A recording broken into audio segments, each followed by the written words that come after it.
पाकिस्तान के लोगों को मोदी का डायरेक्ट मैसेज, रोटी पसंद तो रोटी खाएं वरना गोली है तैयार। आतंकवाद के खिलाफ आगे आए और पाकिस्तान की आवाम आतंकियों के अंत का मिशन है। आतंकवाद एक पागल कुत्ता है, वो कुत्ता जिसमें रेबीज की मात्रा ज्यादा होती है और उसका जंगली हैंडलर जो है वो पाकिस्तान है।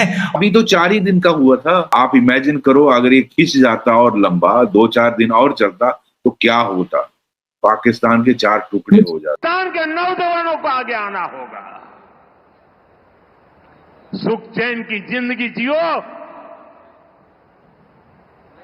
रोटी खाओ वरना मेरी गोली तो है ही।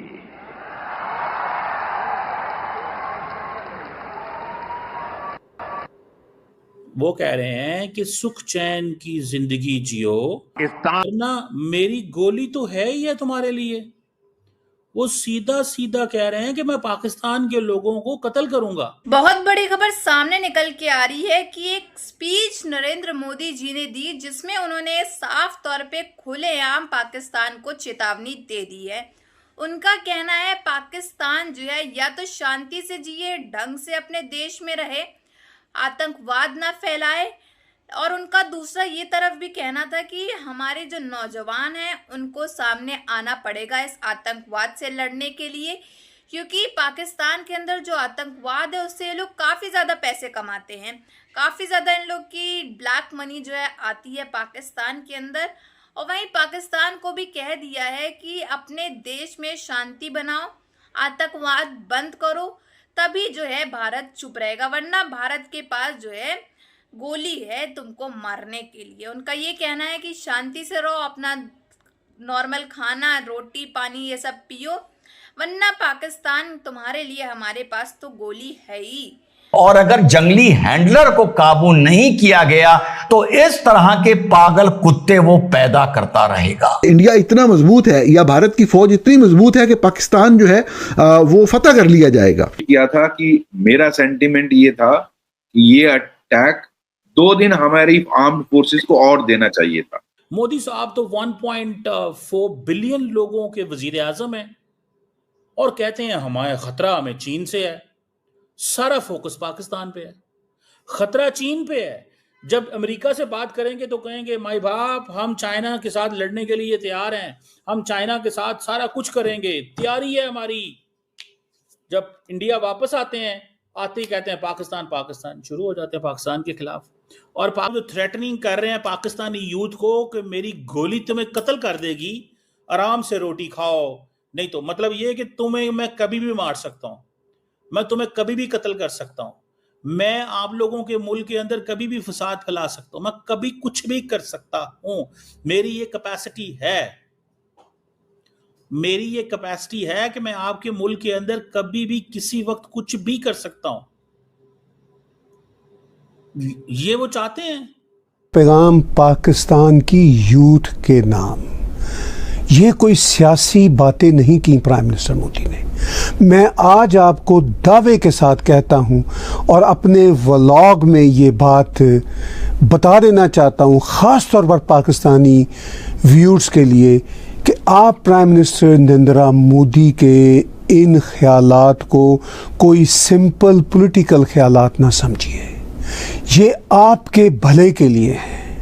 और में जरा इसको भी पढ़ के शामिल कर लें ताकि तुम लोग की औकात याद रहे, ताकि तुम लोग की औकात याद रहे। तुम लोग करोगे सर्जिकल स्ट्राइक, तुम लोग करोगे पाकिस्तान पे हमला, ये तुम लोगों की हकीकत है। दी एंड ऑफ इंडिया। और हमने शुरू से ही एक पॉलिसी बनाई कि हम इंडिया के लिए जितने प्रॉब्लम क्रिएट कर सकते हैं उतने करेंगे। And we started this process with Junagadh accession. आपने मैं गुजारिश सुन लीजिए please, because it started from there. आपको प्लेट में रख के कश्मीर मिल रहा था, लेकिन आपने वो नहीं लिया। अनपढ़ों को तो दूर, ये मुल्क पढ़े लिखे को भी रोजगार देने के काबिल नहीं रहा और यहाँ जंग के चूरन बेचे जा रहे हैं। यहाँ हमें बताया जा रहा है कि मुहिब वतन बन जाओ, ये खो जाएगा, वो हो जाएगी, जियो ना मेरी गोली तो है ही है तुम्हारे लिए। अगर जंग का बुखार आपके सिर से उतर गया हो ना, तो आप रियलिटी भी सुन लें कि पिछले 2 माह के अंदर पाकिस्तान में से 1,72,000 पाकिस्तानी नौजवान पढ़े लिखे इंजीनियर डिग्री होल्डर मुल्क छोड़कर चले गए हैं। किसके लिए? रोजगार तलाश करने के लिए। अगर दुनिया हमें समझती है कि हम टेररिस्ट हैं तो इतना गलत भी नहीं समझती। उसामा हमारे घर से 5 साल के बाद निकला है, ये हमें जरा रियलिटी को फेस करना चाहिए। दोज एलिमेंट्स और उसे ब्रेकअप करके मसूद अजहर को सपोर्ट किया गया और that was a part of a national security doctrine at one time. यानी कि ये मुल्क उन पढ़े लिखे लोगों को भी रोजगार अपने मुल्क में नहीं दे सका और ये वो लोग थे जिसकी वजह से मुल्क ने तरक्की करनी थी, दुनिया में अपना मकाम बनाना था, लोगों के लिए रोजगार पैदा होने थे, अपने मुल्क ने दुनिया में ग्रो करना था। ये वो नौजवान थे, लेकिन ये नौजवान मुल्क छोड़ के बाहर रोजगार की तलाश में चले गए हैं और अब इन नौजवानों की कि भारत कार्रवाई करेगा इस तरह के लोगों के ऊपर।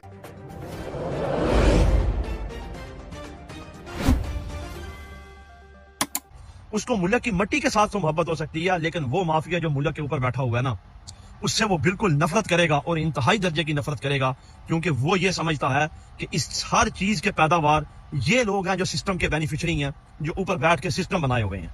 अब ये लोग, इन्होंने बहुत सारे ऐसे होंगे जिन्होंने इस मुल्क में नौकरियां तलाश की। डोमिनेशन और डोमिनेशन को हमारे यहाँ जो हमारे एकेडमिक्स हैं या डिप्लोमेट्स हैं वो हेजेमनी का लफ्ज यूज करते हैं कि इंडिया इज अ मॉन, वो अपनी हेजेमनी चाहता है, डोमिनेशन चाहता है। तो ये जो चीज है बड़ी सब्जेक्टिव है, हेजेमनी वाली, डोमिनेशन वाली। मतलब बहुत से मुल्क हैं जो समझते हैं कि चाइना इज अ हेजेमॉन, लेकिन पाकिस्तान में शायद कोई एग्री ना करे इससे, specially if you have a जो हेजमनी वाला सवाल, पहले मैं थोड़ा सा बताता चलूं कि मेरे पर्सनल जो मेरा ताल्लुक जो है वो हमारी फैमिली का खुद भी हिंदुस्तान से है और my family came from Fatehpur Sikri, my Nanyal is from Meerut. In fact, Nasiruddin Shah, General Zamiruddin Shah are our relatives living in India. Here on this side, we have a lot of family who are into different agencies, security agencies, work for Pakistan and do so Jaish-e-Mohammed or Lashkar-e-Taiba, and I've written this openly. And the whole point of it कि वो जो है वो हमने तो इस मुल्क में रह के बोला, लेकिन ऑफ कोर्स जो मेरी जो इस पे है, मैं अगर शकील साहब बताऊं, मैंने जो देखा है, I work very closely C those with defense forces of Pakistan. From my perspective, and I could be wrong, but मैं उसमें डाटा में अभी जाऊंगा कि 2000 को सपोर्ट किया गया और that was a part of a national security doctrine at one time. In about 2001 and especially 2, जब the world definition for terrorism changed, Shakeel साहब, जहाँ पे very important aspect was कि जो आपकी जो distinguishment between a freedom fighter or a terrorist became blur. जैसा कि आप सभी ने आगे वीडियो में देखा कि किस तरह से नरेंद्र मोदी जी ने जो स्पीच दी उसको सुन करके बहुत से भारतीय, हिंदू भारतीयों के दिल में और ज़्यादा रिस्पेक्ट जो है नरेंद्र मोदी जी के लिए बढ़ गई होगी और बहुत ज़्यादा गर्व होगा कि वो हिंदू भारतीय हैं, भारत के अंदर रह रहे हैं। नरेंद्र मोदी जी ने साफ तौर पे पाकिस्तान को खुलेआम चेतावनी दे दी है फिर से कि अगर पाकिस्तान ने कुछ किया तो यहाँ से सीधा गोली जाएगी उनके यहाँ, और पाकिस्तान के अंदर ये आतंकवाद बंद कर दे तो इनके लिए अच्छा होगा, वरना भारत जो है पाकिस्तान का वो हश्र करेगा जो आज तक कभी पाकिस्तान का नहीं हुआ था। और साफ तौर पे चेतावनी दे दी है कि भाई पाकिस्तान के अंदर ये लोग शांति बनाए रहें, अपना रोटी चैन की सांस ये लोग जिए, वरना अगर इन लोग ने आतंकवाद जरा भी किया तो इनके लिए खैर है। और भारत के नौजवानों के लिए भी उन्होंने कहा कि हमारे जो नौजवान हैं उनको इस चीज़ में आगे आना पड़ेगा, आतंकवाद का साथ देना पड़ेगा, आतंकवादियों को हटाने में हमारा प्रोत्साहन करना पड़ेगा हमारा, ऐसा नरेंद्र मोदी जी ने साफ तौर पे बयान में, मतलब स्पीच में कहा है। लेकिन इसमें आपकी क्या राय है ये ज़रूर बताइएगा और कमेंट बॉक्स में ये ज़रूर बताइएगा कि जो भारत में जो नरेंद्र मोदी जी पाकिस्तान के खिलाफ जो कदम उठा रहे हैं इसमें आपकी क्या राय है। क्या नरेंद्र मोदी जी जो पाकिस्तान को आए दिन चेतावनी दे रहे हैं और पाकिस्तान के साथ जो कर रहे हैं वो भारत के लिए अच्छा है या बुरा, ये अपनी अपनी राय ज़रूर कमेंट बॉक्स में ज़रूर बताइएगा। अगर आपको हमारी वीडियो अच्छी लगी हो तो like, share and comment and subscribe please.